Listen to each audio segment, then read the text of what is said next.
Copa do Feio, quarta rodada, jogo entre Mate 1, Mate dos Bichos e Pós-Mecânica.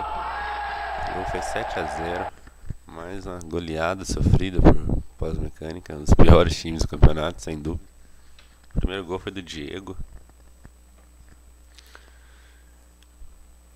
O time de Mate 1 foi o último time a estrear na Copa do Feio, estreou só nessa rodada, vai jogar de novo no próximo sábado. E olha esse gol, goleirão.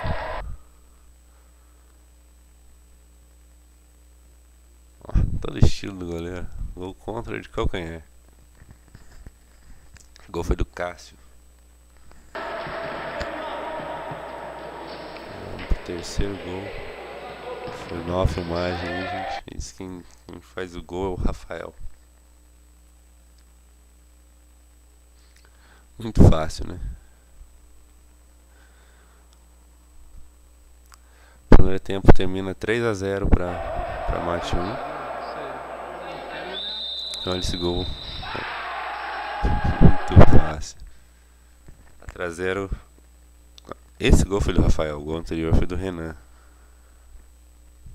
Falha nossa aqui.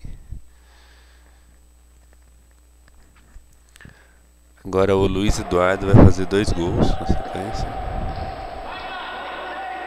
Esse é o primeiro deles. Com requintes de crueldade. Vocês viram onde chutou a bola, né? Olhou pro goleiro, mandou no vão da perna. Que cena, hein? Mais um gol do Luiz Eduardo. Bonita troca de passes.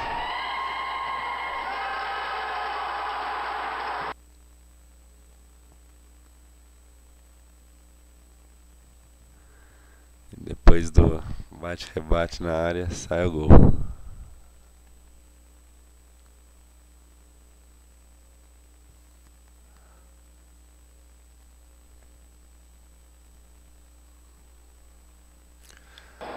Pra fechar a conta, o Hudson vai deixar a marca dele. Olha da onde que ele chuta.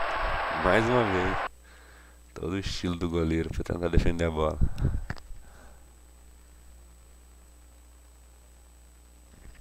Fim de jogo, 7-0.